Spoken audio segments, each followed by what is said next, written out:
Shalom Bapak Ibu semuanya. Selamat hari Minggu. Kita akan mulai ibadah pada saat ini. Kita akan mulai dengan berdoa bersama-sama. Mari kita berdoa.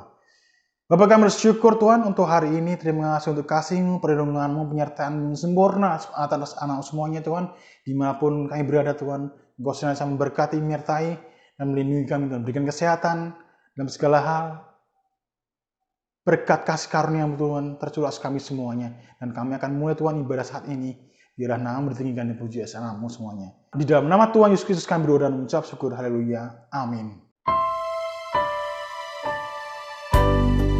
Kami bersyukur Tuhan untuk berkat-Mu, kasih karunia-Mu melimpah dalam kehidupan kami semua. Terima kasih untuk semua. Bila hati terasa berat, tak seorang pun mengerti beban.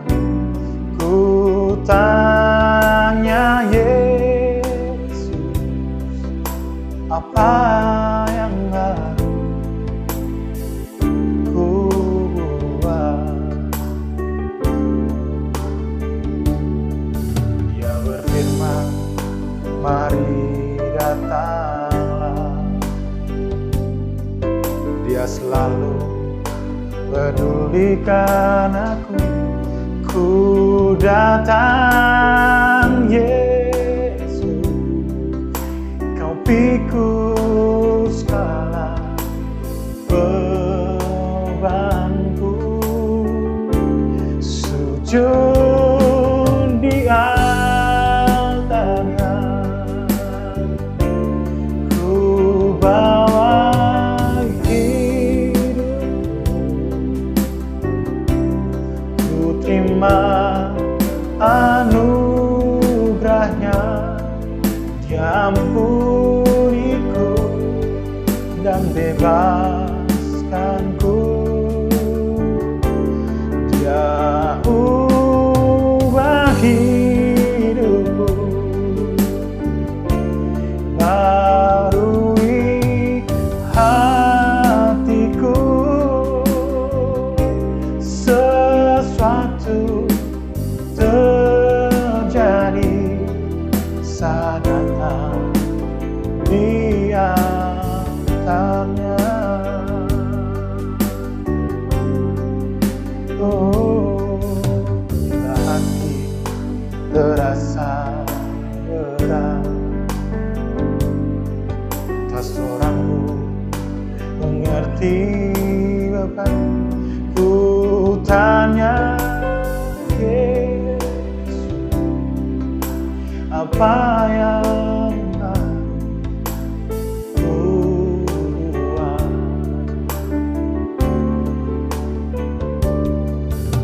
Dia berfirman, mari datanglah. Dia selalu pedulikan aku. Ku datang Yesus, Dia pikul segala bebanku. Sama katakan, sujud di altarnya, ku bawa hidupku. Ku terima anugerahnya, Dia ampuniku dan bebaskanku. Dia ubah hidupku, barui hatiku. Sesuatu terjadi saat datang di altarnya.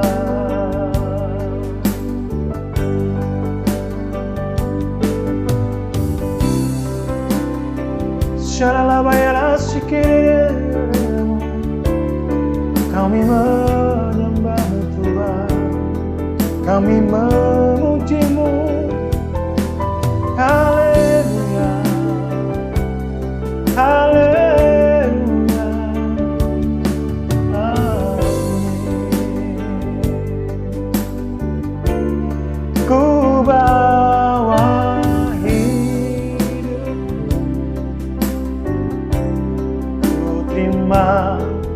anugerahnya, diampuniku dan bebaskanku.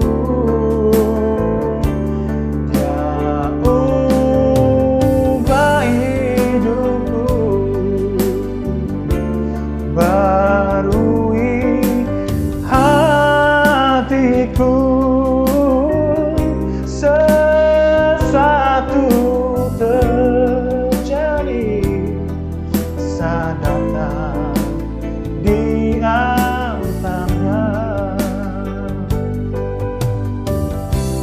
Mujizat terjadi, kesembuhan terjadi. Katakan pemulihan terjadi. Pemulihan terjadi saat datang di altarnya.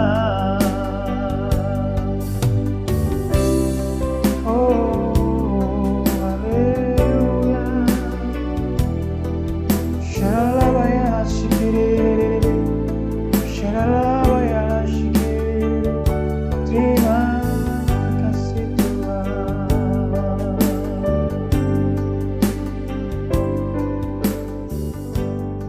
Shalabaya shikiri.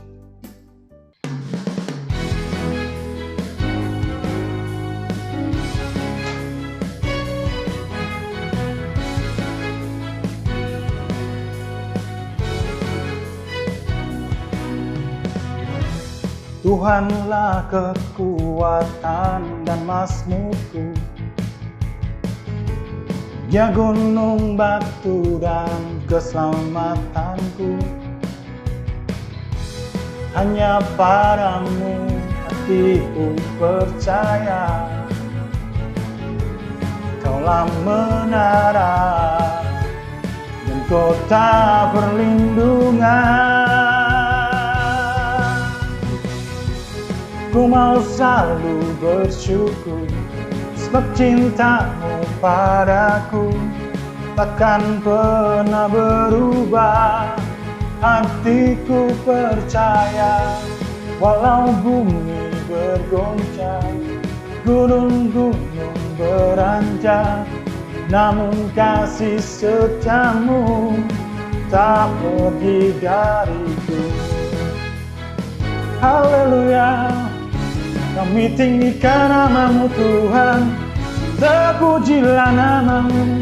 Haleluya. Tuhanlah kekuatan dan mazmurku, Dia gunung batu dan keselamatanku.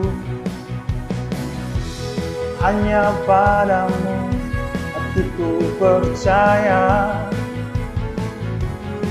dalam menara dan kota perlindungan.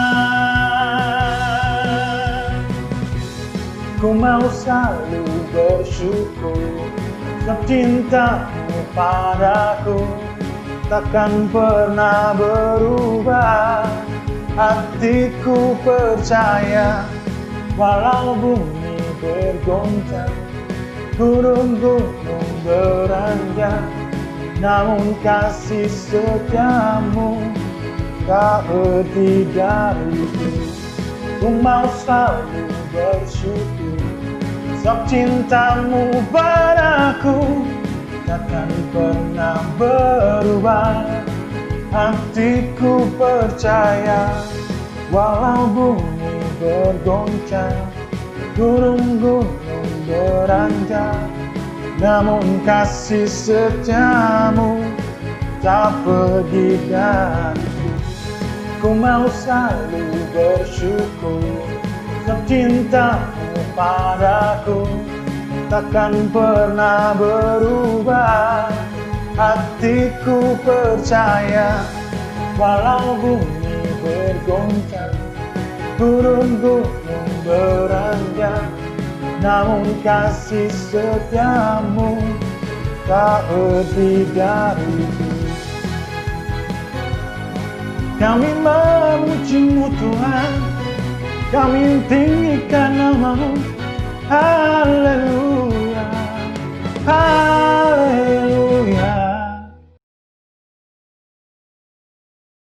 Happy Sunday semuanya! Banyak orang bertanya-tanya, apakah pandemi yang kita hadapi adalah tanda kedatangan Tuhan Yesus yang kedua kali? Sebelum kita menjawab pertanyaan tersebut, kita harus mengerti bahwa kedatangan Tuhan Yesus dapat dibagi menjadi dua tahapan. Tahapan pertama adalah pengangkatan gereja atau yang sering kita sebut dengan rapture. Pada tahapan ini, Tuhan Yesus akan datang di awan-awan dan menjemput kita untuk bersama-sama dengan Dia. Tahapan kedua adalah penampakan Kristus. Pada tahapan ini, Tuhan Yesus beserta orang-orang kudusnya akan mengalahkan antikristus di dalam perang Harmagedon, lalu mendirikan kerajaan 1000 tahun damai. Kita mempercayai bahwa pengangkatan gereja terjadi sebelum masa aniaya atau masa antikristus. Sehingga pertanyaannya adalah, apakah pandemi seperti COVID-19 saat ini dapat dikatakan sebagai tanda bahwa pengangkatan gereja atau rapture sudah dekat? Dalam Matius 24 ayat 4-12, Tuhan Yesus memberitahu murid-muridnya mengenai tanda-tanda yang akan terjadi menjelang kedatangannya yang kedua kali, yaitu yang pertama, goncangan-goncangan terhadap orang percaya. Yang kedua, goncangan-goncangan terhadap semua orang di bumi. Dan yang terakhir, pemberitaan Injil di seluruh dunia. Nah, yang perlu kita perhatikan adalah pada Lukas 21 ayat yang ke-11, Tuhan Yesus memberikan tanda-tanda yang dapat dirasakan oleh semua orang. Dan akan terjadi gempa bumi yang dahsyat. Di berbagai tempat akan ada penyakit sampar dan kelaparan. Dan akan terjadi juga tanda-tanda yang mengejutkan dan tanda-tanda yang dahsyat dari langit. Tanda-tanda yang Tuhan ungkapkan adalah kejadian yang harus terjadi. Karena itu adalah bagian dari rencananya. Dan tanda-tanda ini akan terjadi berulang-ulang di dalam sejarah manusia sebelum kedatangan Tuhan Yesus. Kita telah melihat banyak goncangan terjadi terhadap orang percaya. Banyak orang Kristen dianiaya karena percaya kepada Tuhan Yesus. Goncangan-goncangan juga terjadi kepada semua orang di bumi, seperti bencana alam, krisis ekonomi, bahkan merebaknya sakit penyakit. Efek dari goncangan-goncangan ini adalah meluasnya pemberitaan Injil, karena orang semakin mencari Tuhan di tengah penderitaan. Dan goncangan juga mendorong kita untuk segera melakukan apa yang Tuhan perintahkan, khususnya amanat agung. Dari pengertian ini, dapat kita simpulkan bahwa pandemi dapat dikatakan sebagai bagian dari tanda-tanda kedatangan Tuhan Yesus yang kedua kali. Saudara, yang perlu diingat adalah kita tidak dapat mengatakan bahwa setelah pandemi ini Tuhan Yesus pasti akan langsung datang. Tetapi kita juga tidak bisa berkata bahwa sesudah pandemi ini Tuhan Yesus pasti tidak akan datang. Karena Tuhan Yesus jelas mengajar bahwa orang percaya tidak dapat menghitung atau menduga kapan waktu kedatangannya. Tidak ada yang tahu. Tetapi kita diminta untuk mempersiapkan diri menyambut kedatangannya. Mengenai kedatangan Tuhan Yesus yang kedua kali yang sudah amat dekat juga sudah disampaikan Roh Kudus sejak 2009 kepada Pastor Niko Nyotora Harjo. Roh Kudus menunjukkan dalam Yoel 2 ayat 28-32 bahwa akan terjadi pencurahan Roh Kudus juga goncangan-goncangan yang luar biasa. Akan tetapi melalui hal tersebut akan ada banyak orang berseru kepada Tuhan dan diselamatkan. Tahun 2013, Tuhan memberikan pernyataan melalui Pastor Niko bahwa yang dimaksud dengan pencurahan Roh Kudus adalah Pentakosta yang ketiga. Sejak saat itu, Pentakosta ketiga aktif disebarkan di mana-mana. Pastor Russell Evans dari Planet Shakers Church, Australia mendapat penglihatan bahwa Roh Kudus sedang dicurahkan di Indonesia. Ada kebangkitan jutaan anak-anak muda yang penuh Roh Kudus, yang cinta mati-matian akan Tuhan dan akan melayani dengan cara yang belum pernah dilihat sebelumnya. Ini adalah jawaban doa bagaimana Pentakosta ketiga akan terjadi khususnya di Indonesia. Pentakosta ketiga juga diteguhkan oleh banyak hamba Tuhan baik dalam dan luar negeri di Empower 21. Yaitu bahwa kegerakan ini akan lebih besar daripada pencurahan Roh Kudus di Azusa Street. Roh Kudus memberi pengertian bahwa Pentakosta ketiga akan menuntaskan amanat agung dan setelah itu Tuhan Yesus akan datang kembali. Kita percaya bahwa ini pasti terjadi. Kita dapat mengambil kesimpulan bahwa pandemi yang sedang terjadi hari-hari ini adalah bagian dari tanda-tanda penggenapan Pentakosta ketiga, di mana pencurahan Roh Kudus dan goncangan yang terjadi akan mengakibatkan banyak orang berseru kepada Tuhan dan diselamatkan. Artinya, amanat agung Tuhan sedang digenapi. So, setelah kita mengetahui hal tersebut, apakah yang harus kita lakukan untuk menyambut kedatangannya? Ada 4 hal, yaitu yang pertama, hidup berjaga-jaga, artinya hidup kudus di hadapan Tuhan dan di hadapan manusia. Yang kedua, hidup siap sedia, artinya siap menyambut kedatangan Tuhan Yesus, kapan saja. Yang ketiga, hidup setia, melakukan perintah Tuhan, artinya melakukan amanat agung Tuhan Yesus dengan Pentakosta yang ketiga. Dan yang terakhir, hidup intim dengan Tuhan, artinya banyak membaca, merenungkan, melakukan firman Tuhan, banyak memuji, menyembah Tuhan, dan banyak berdoa berbahasa roh. Saudara, walaupun pandemi COVID-19 mempunyai dampak negatif bagi dunia, tetapi jangan lupa, bagi kita yang percaya kepada Tuhan Yesus, pandemi ini adalah bagian dari tanda-tanda kedatangan Tuhan Yesus untuk menjemput kita, gerejanya. Mari persiapkan diri kita dan senantiasa menanti-nantikan kedatangannya. Haleluya! Tuhan Yesus memberkati.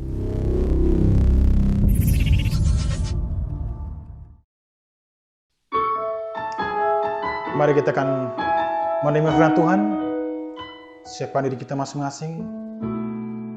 Dengan kerendahan hati kita akan memuliakan nama Tuhan. Bila Engkau tak besertaku, ku tak mau berjalan.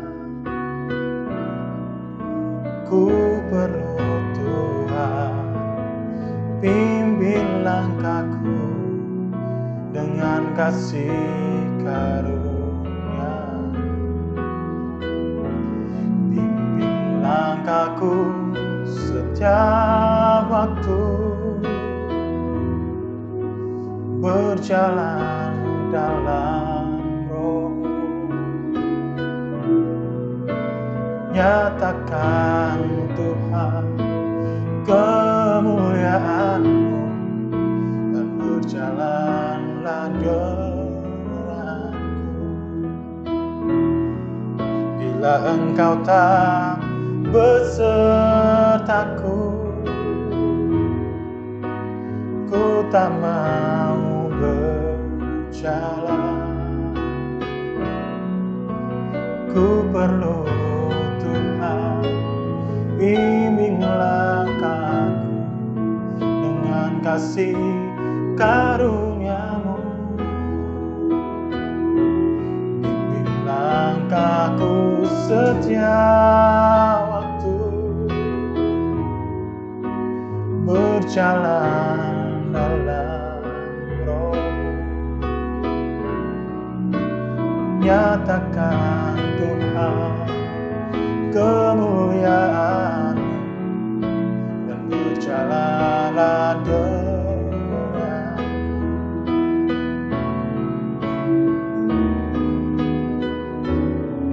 Shalabayra shikiriri, haleluya. Shalabayra shikiriri, kami memuji Tuhan, kami tinggikan nama-Mu, Yesus. Labayara syukur, kami menyembah-Mu Tuhan,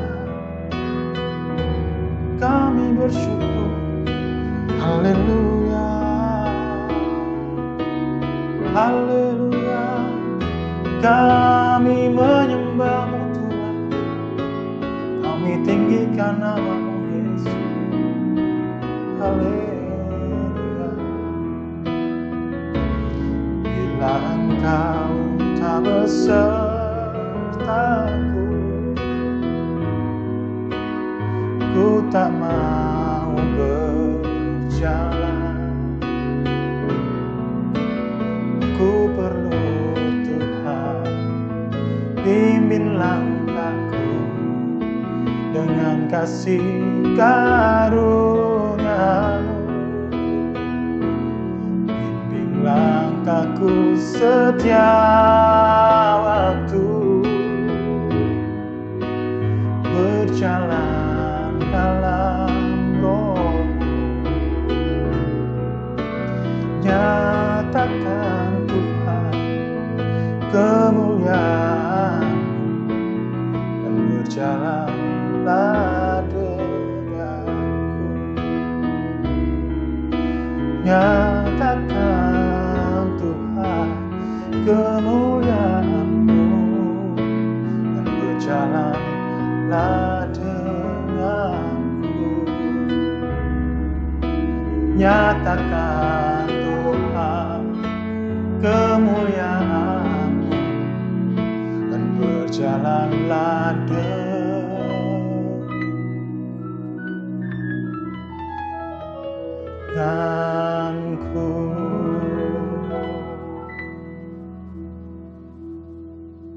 Salam saudaraku yang terkasih dalam Tuhan Yesus Kristus. Puji Tuhan, hari ini kita kembali bertemu di dalam ibadah online kita. Kita akan mendengarkan firman Tuhan, dan sebelumnya mari kita tundukkan kepala, kita berdoa. Bapa, terima kasih untuk pujian penyembahan yang kami boleh naikkan. Biarlah kiranya semuanya boleh menjadi dupa yang harum di hadapan-Mu, yang menyenangkan hati-Mu ya Bapa. Tiba saatnya kami mau mendengarkan kebenaran firman-Mu, tuntunan-Mu bagi setiap kami dalam ibadah kami hari ini ya Bapa. Kami serahkan awal, pertengahan, hingga akhir daripada penyampaian firman ini ke dalam tangan-Mu. Otoritas penuhnya di tangan-Mu ya Tuhan. Urapi setiap kami agar kami boleh mengerti akan kebenaran firman-Mu. Siapkan hati kami Tuhan sebagai lahan yang subur siapkan hati kami sebagai lahan yang subur untuk taburan firman-Mu. Berbicara kepada kami semuanya, kami siap mendengarkannya. Hamba-Mu yang akan menyampaikannya Tuhan. Biarlah apa yang Engkau mau hamba-Mu sampaikan itu saja yang mau sampaikan pada ibadah kami saat ini. Terima kasih Bapa. Terpujilah nama Yesus. Hanya di dalam nama Tuhan Yesus Kristus kami mengucap syukur berdoa. Haleluya. Amin. Saudara yang kasih dalam Tuhan Yesus Kristus, hari ini kita akan sama-sama belajar tentang kebenaran firman Tuhan dengan tema Alkitab. Dengan subtema pentingnya membaca, mendengar, belajar firman Tuhan, mengerti firman Tuhan dengan sungguh-sungguh. Nah, saudaraku yang kasih dalam Tuhan Yesus Kristus, dalam keseharian kita, seringkali kita membeli barang-barang elektronik, atau mungkin ketika kita beli kendaraan, motor atau mobil, biasanya disertakan ada buku petunjuk. Supaya apa? Supaya kita bisa menggunakan perlengkapan itu dengan benar. Nah, karena kalau tidak ada petunjuknya, bisa-bisa kita menggunakannya dengan salah, dan itu akan bisa merusak alat-alat elektronik yang kita pakai. Nah, saudaraku yang terkasih dalam Tuhan Yesus Kristus, di dalam kehidupan keseharian kita, pada kenyataannya tidak ada seorang pun dapat mengetahui dengan pasti apa yang akan terjadi dengan dirinya atau kehidupannya beberapa waktu kemudian. Jadi tidak ada satupun di antara kita yang tahu sedetik ke depan apa yang akan terjadi. Jangankan setengah jam, sejam, atau sehari, 2 hari, atau seminggu. Bahkan seberapa waktu ke depan kita nggak tahu apa yang akan terjadi. Oleh karena itu, dalam ketidaktahuan kita itu kita butuh petunjuk, saudara. Sebagaimana kita alat elektronik saja kita butuh disertakan petunjuk, apalagi untuk kehidupan ini. Saudara, kita butuh petunjuk. Supaya apa? Supaya kita tidak salah dalam melangkah, dalam menjalani kehidupan ini. Nah, saudara yang terkasih, kita mengucap syukur bahwa Tuhan Yesus begitu mengasihi kita. Dia tidak pernah meninggalkan kita dalam suatu kondisi yang artinya tidak yang membingungkan. Dengan kasih-Nya Tuhan telah memberikan kepada saudara dan saya Alkitab sebagai buku petunjuk dari Tuhan untuk seluruh aspek kehidupan kita. Nah, saudara yang kasih, Mazmur 119 ayat 105 mengatakan bahwa firman-Mu itu pelita bagi kakiku dan terang bagi jalanku. Yohanes 1 ayat 1 mengatakan, pada mulanya adalah firman. Firman itu bersama-sama dengan Allah, dan firman itu adalah Allah. Saudaraku, Matius 24 ayat 35 mengatakan, langit dan bumi akan berlalu, tetapi perkataanku tidak akan berlalu. Jadi saudaraku, Alkitab sebagai buku petunjuk dari Tuhan untuk seluruh aspek kehidupan kita. Sungguh-sungguh buku petunjuk yang tidak ada duanya, saudara ya. Jadi sehebat-hebatnya buku, karangan siapapun, hasil karya siapapun di dunia ini, tidak lebih hebat daripada Alkitab. Saudara, Alkitab itu dikatakan adalah pelita bagi kaki kita dan terang bagi jalan kita. Dikatakan pada mulanya adalah firman, firman itu bersama-sama dengan Allah, dan firman itu adalah Allah. Jadi Alkitab itu berisi segala tuntunan yang berasal daripada Tuhan sendiri. Nah, saudaraku, oleh karena itu Alkitab sangat penting bagi kehidupan saudara dan saya. Kenapa? Karena sekali lagi, karena Alkitab berisi petunjuk dari Tuhan untuk seluruh aspek kehidupan kita. Oleh karena itu, saudaraku, sangat penting bagi kita untuk sungguh-sungguh mengerti akan kebenaran firman Tuhan. Kita membaca firman Tuhan, mendengar firman Tuhan, dan belajar dengan sungguh-sungguh, sehingga kita mengerti bahwa apa yang harus kita lakukan di dalam menjalani kehidupan kita, baik di dunia sekuler maupun di kehidupan kerohanian kita. Kenapa, saudaraku? Ketika kita salah dalam melangkah, maka diri kita sendirilah yang akan mengalami kerugian. Nah, ditambah lagi, saudaraku yang terkasih, kenapa kita harus belajar Alkitab? Kenapa kita harus baca Alkitab, dengar firman Tuhan, kemudian mendalaminya, merenungkannya? Karena di era sekarang ini, saudaraku, banyak sekali literasi, ya, cerita-cerita yang berkembang begitu marak di dunia maya, sejalan dengan berkembangnya dunia maya yang begitu pesat, yang tentu saja banyak hal yang menyesatkan. Jadi kalau kita tidak belajar dengan sungguh-sungguh tentang kebenaran firman Tuhan sebagai buku acuan kita dalam menjalani kehidupan ini, maka kita akan begitu mudah disesatkan dan diombang-ambingkan. Jadi saudaraku, itulah kenapa kita harus sangat belajar Alkitab. Jadi kalau kita dikatakan tadi bahwa Alkitab adalah terang bagi jalan kita, firman Tuhan adalah terang bagi jalan-jalan kita, bagi kaki kita, dan bagi jalan kehidupan kita, artinya bahwa segala ketidaktahuan kita itu akan Tuhan sendiri yang bukakan. Tuhan yang tuntun langsung. Bagaimana kita harus berjalan dalam kehidupan ini, hari ke hari kita, minggu ke minggu, bulan ke bulan, tahun ke tahun. Nah, saudaraku yang terkasih, ini sekali lagi sangat penting. Karena tanpa itu, kita akan banyak mengalami kesalahan. Mungkin kita akan tabrak sana, tabrak sini, dan banyak hal yang kita lakukan seolah-olah benar, tapi pada prinsipnya salah. Baik itu di dunia sekuler maupun di kehidupan kerohanian kita dalam rangka kita mengikut Tuhan ataupun melayani Tuhan. Nah, kita bersyukur Tuhan kita sekali lagi begitu baik. Alkitab yang kita pakai, yang kita gunakan, yang Tuhan berikan kepada kita sebagai tuntunan yang dahsyat, yang luar biasa, itu telah diterjemahkan ke seluruh bahasa di dunia, bahkan ke bahasa daerah pun sudah ada, saudara. Jadi saudaraku, tidak harus pakai bahasa Ibrani atau Yunani, pakai bahasa apapun lah untuk kita mengerti. Karena kita akan dapat menemukan Alkitab dalam bahasa Indonesia, bahkan bahasa daerah, sehingga kita lebih cepat mudah mengerti. Nah, saudara yang terkasih, itu yang membuat sekali lagi alasan kenapa Alkitab itu begitu penting. Untuk kita baca, kita dengar, kita renungkan, dan kita pelajari secara mendalam. Nah, berikutnya kita akan lihat bagaimana contoh-contohnya. Ketika kita mengetahui kebenaran firman Tuhan, maka kita akan melangkah dalam kebenaran firman itu. Nah, di dalam Matius 22 ayat 37-39 mengenai hukum kasih, saudaraku. Saudara, dikatakan bahwa kasihlah Tuhan Allahmu dengan segenap hatimu, dengan segenap kekuatanmu, dan dengan segenap akal budi. Dan hukum yang kedua yang sama dengan itu adalah kasihilah sesamamu manusia seperti dirimu sendiri. Saudaraku, dengan kita mengetahui hukum ini, maka kita akan melangkah di dalam kehidupan kita dengan paradigma yang benar, bahwa dengan suatu sikap pandang yang benar, bahwa mengasihi bagi setiap orang percaya itu bukan kalau bisa, kalau mau, tetapi kewajiban. Jadi kalau kita mengasihi orang itu bukan kalau kita mau, tetapi suatu kewajiban bagi setiap anak Tuhan untuk mengasihi Tuhan. Itu yang pertama, dengan segenap kekuatan kita, dengan segala kemampuan kita. Dan mengasihi sesama manusia seperti kita mengasihi diri kita sendiri. Saudaraku, kita bersyukur kalau saudara dan saya mendapatkan tuntunan yang luar biasa melalui kebenaran firman Tuhan, melalui Alkitab yang Tuhan telah berikan kepada kita. Nah, kemudian berikutnya kita bisa lihat misalnya mengenai mengampuni. Di dalam Matius 6 ayat 14-15 dikatakan, karena jikalau kamu mengampuni kesalahan orang, Bapamu yang di surga akan mengampuni kamu juga. Tetapi jikalau kamu tidak mengampuni orang, Bapamu juga tidak akan mengampuni kesalahanmu. Saudaraku, ketika kita mengerti kebenaran firman ini, tuntunan ini, maka kita tahu, kalau aku nggak ngampuni orang, berarti Tuhan juga nggak ngampunin aku, loh. Berarti wajib bagi kita untuk mengampuni orang lain. Senang, suka, tidak suka. Jadi, nyebelin gimana pun juga kata Tuhan, ampuni. Karena kita pun sebagai manusia tidak pernah lepas dari kesalahan. Jadi kemudian mungkin kita bicara, Pak, ini sudah terlalu sering orang ini. Wah, bebal ini. Istilahnya kalau udah nggak karuan kali lah dia berbuat kesalahan. Saudaraku, tuntunan Tuhan dengan luar biasa juga mengatakan, bukan sekali 2 kali. Dikatakan berapa? 70 kali 7 kali.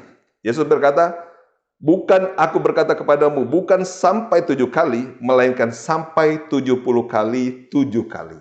Artinya sekian banyaknya kesempatan yang kita berikan buat siapapun orang di luar kita untuk melakukan, artinya terjadi kesalahan ke kita dan mendapat pengampunan dari kita, saudaraku. Nah, kemudian kita juga bisa melihat bagaimana dengan persembahan. Contoh-contohnya, bagaimana dikatakan di dalam Keluaran 23 ayat 15 mengenai, kita akan baca bagian akhirnya saja, dikatakan, tetapi janganlah orang menghadap ke hadiratku dengan tangan hampa. Artinya, ketika kita datang ke hadirat Tuhan, istilahnya kalau kita ada sesuatu yang kita bawa, kita persembahkan kepada Tuhan. Selain daripada hati kita, tubuh kita ini sebagai persembahan hidup yang kudus dan yang berkenan kepada Allah dan yang sempurna. Kemudian saudaraku, ada lagi misalnya contohnya persembahan juga.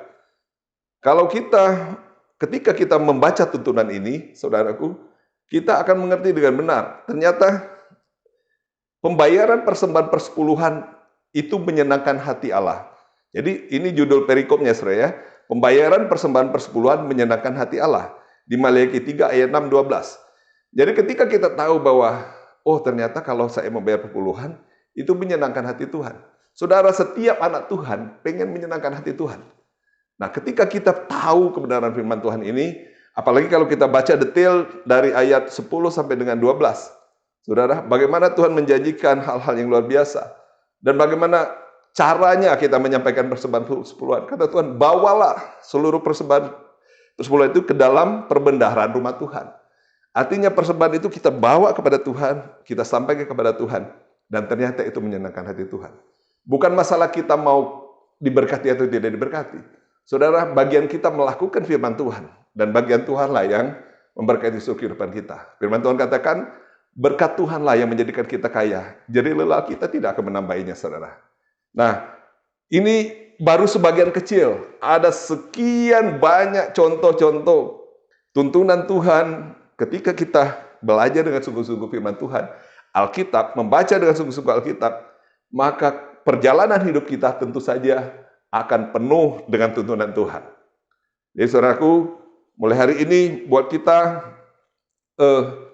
membaca firman Tuhan, mendengarkan firman Tuhan, belajar sungguh-sungguh firman Tuhan, bukan lagi suatu hal kalau bisa, tetapi sudah menjadi kewajiban bagi kita.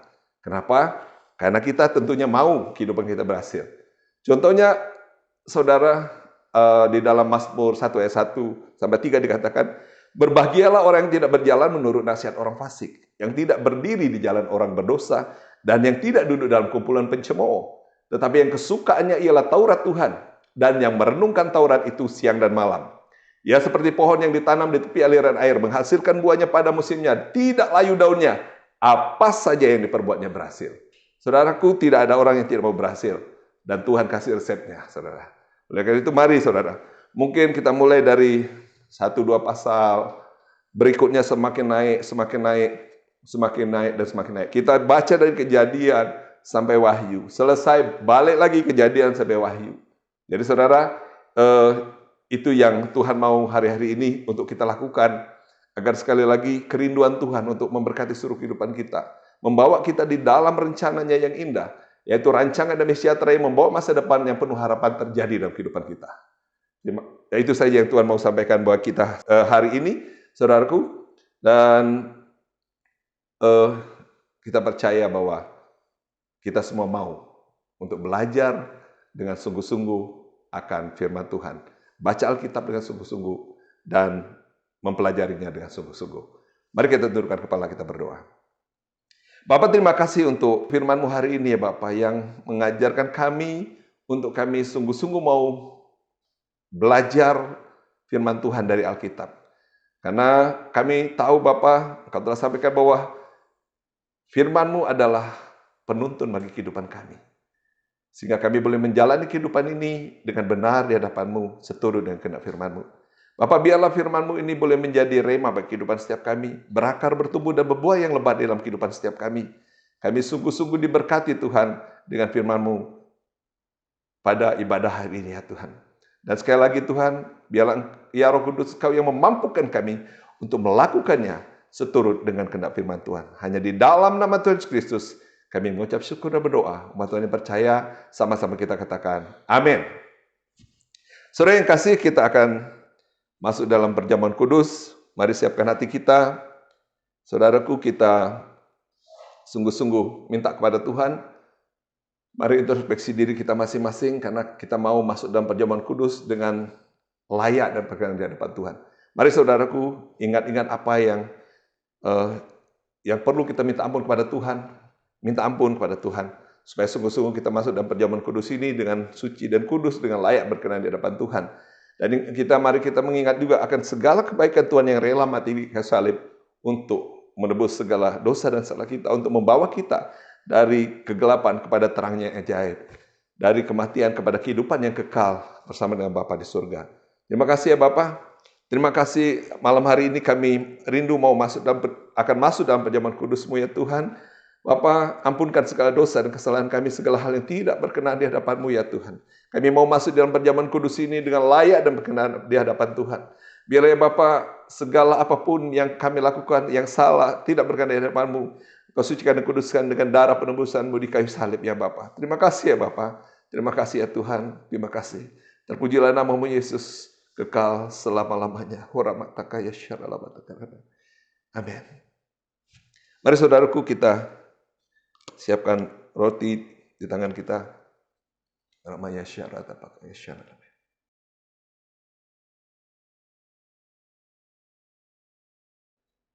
Mari kita angkat roti di atas tangan kita tinggi-tinggi. Sebab apa yang telah kuteruskan kepadamu telah aku terima daripada Tuhan, yaitu bahwa Tuhan Yesus pada malam waktu Ia diserahkan mengambil roti, dan sudah itu Ia mengucap syukur atasnya, yang memecah-mecahkannya dan berkata, inilah tubuhku yang diserahkan bagi kamu. Perbuatlah ini menjadi peringatan akan aku.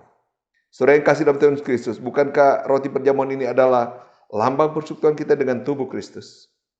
Mari kita makan di dalam nama Tuhan Yesus Kristus.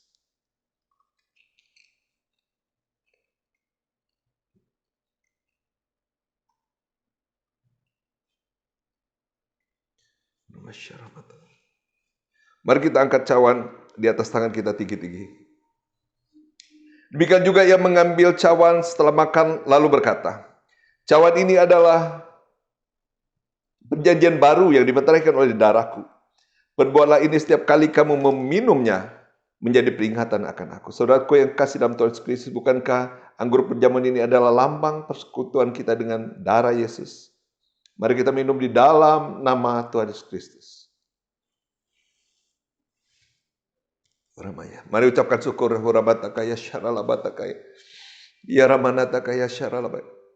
Ucapkan terima kasih saudara, jangan diam. Haleluya. Terima kasih Tuhan. Terima kasih Tuhan. Haleluya. Haleluya. Terima kasih ya Bapak, terima kasih. Terima kasih. Haleluya, haleluya. Terima kasih Yesusku, terima kasih Yesusku. Puji syukur hanya bagi Tuhanku. Terima kasih Yesusku, terima kasih Yesusku. Puji syukur hanya bagi Tuhanku. Terima kasih Yesusku, terima kasih Yesusku. Puji syukur hanya bagi Tuhanku. Terima kasih Yesusku, terima kasih Yesusku. Puji syukur hanya bagi Tuhanku. Puji syukur hanya bagi Tuhanku. Puji syukur hanya bagi Tuhanku.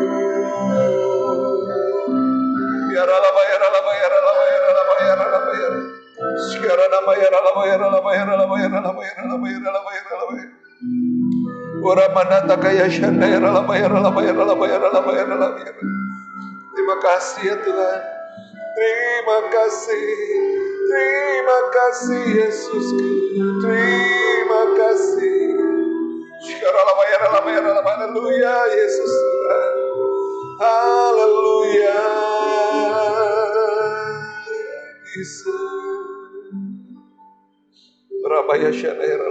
Terima kasih ya Bapak. Kami boleh masuk dalam perjamuan kudus-Mu ya Tuhan. Terima kasih untuk pengorbanan-Mu atas segala dosa dan kesalahan kami.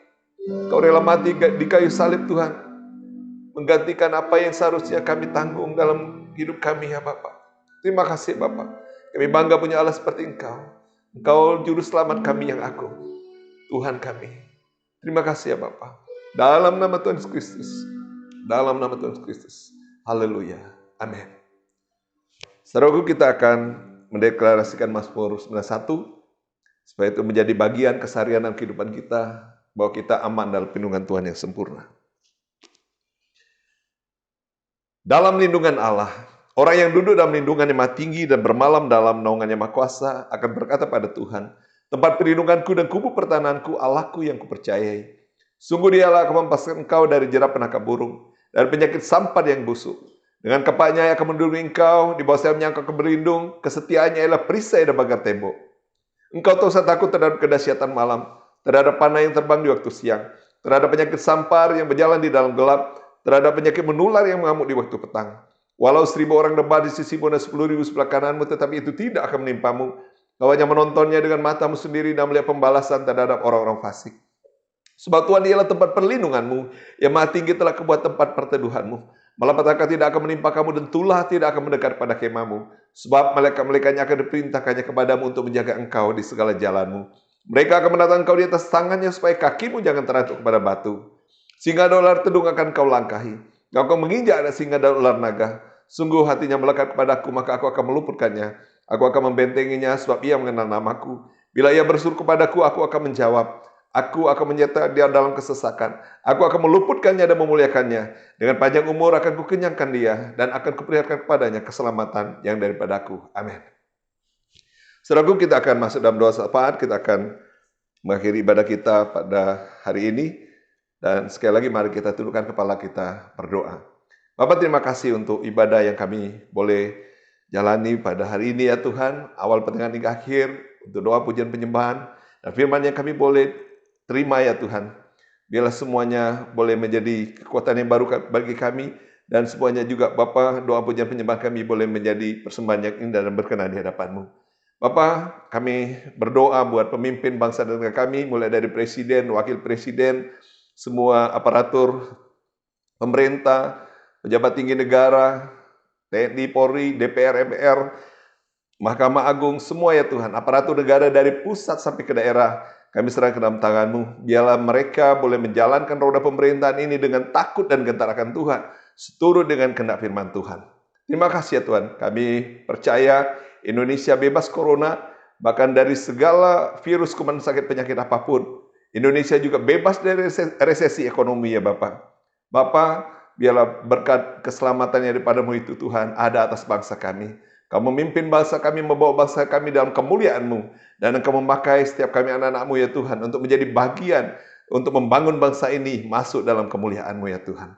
Terima kasih Tuhan, berkati bangsa kami Tuhan.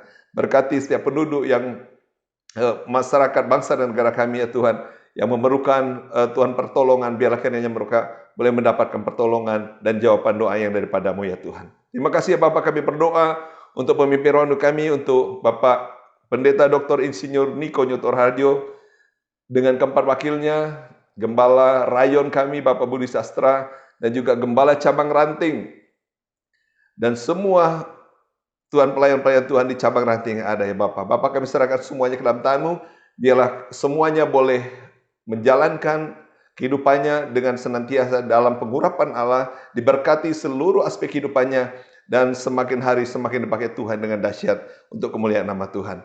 Bapak kami serahkan juga semua keluarga besar GBI Bintang 3 ke dalam tangan-Mu. Bapak kami percaya semua keluarga besar GBI Bintang 3 dan keluarga besar kami dimanapun berada semuanya aman dalam lindungan yang sempurna. Berkat keselamatan, kesehatan, umur panjang, berkat jasmani, rohani, jiwani, pimpinan penyertai penuhan sempurna atas setiap kami. Kami sungguh-sungguh semakin hari semakin mencintai Tuhan, menempatkan Yesus sebagai otoritas tertinggi dalam kehidupan kami, sebagai prioritas tertinggi dalam kehidupan kami. Karena kami percaya, ya Tuhan, Engkaulah Allah, pencipta alam semesta, jagat raya ini Tuhan, satu-satunya Allah yang layak kami tinggikan puji dan sembah, yang senantiasa mengasihi kami, bahkan seluruh hidup kami, yang memerdekakan kami Tuhan, dari segala belenggu dosa. Terima kasih ya Bapak. Berkati apapun yang menjadi pergumulan anak-anak-Mu ya Tuhan, Engkau campur tangan Tuhan. Biarlah hari lepas hari sekali lagi Tuhan kami senantiasa dalam perkenan-Mu ya Tuhan. Kami mau melakukan bagian kami, dan kami percaya Engkau sendiri yang melakukan bagian-Mu dalam seluruh kehidupan kami. Roh takut dan gentar akan Tuhan, roh yang cinta akan firman Tuhan, roh yang sungguh-sungguh menyala-nyala dalam Tuhan, Kau tercurahkan atas keluarga besar Imbang 3 dan keluarga besar kami dimanapun berada. Terima kasih Bapak, terpujilah nama Yesus, kekal selama-lamanya. Hanya di dalam nama Tuhan Yesus Kristus kami ucap syukur berdoa. Haleluya. Amin. Mari satukan hati kita, saudaraku, kita terima berkat daripada Tuhan. Tuhan memberkati engkau dan melindungi engkau. Tuhan menyinari engkau dengan wajahnya dan memberi engkau kasih karunia. Tuhan menghadapkan wajahnya kepadamu dan memberi engkau damai sejahtera. Kekasih-kasih Tuhan biji mata Allah, terimalah berkat kasih sukacita damai sejahtera dari Allah Bapa, melalui putranya yang tunggal Tuhan kita Yesus Kristus, serta persekutuan yang indah dan manisan Allah Roh Kudus, menjadi kehidupan kita semua mulai saat ini, sampai Maranatha bahkan sampai selama-lamanya. Tuhan yang percaya diberkati dan sangat mengasihi Tuhan, yang senantiasa hidup dalam kekudusan dan kebenaran firman Tuhan, yang telah dan siap memasuki tahun dimensi yang baru, sama-sama kita katakan, amin. Selamat hari Minggu, Tuhan memberkati. Shalom.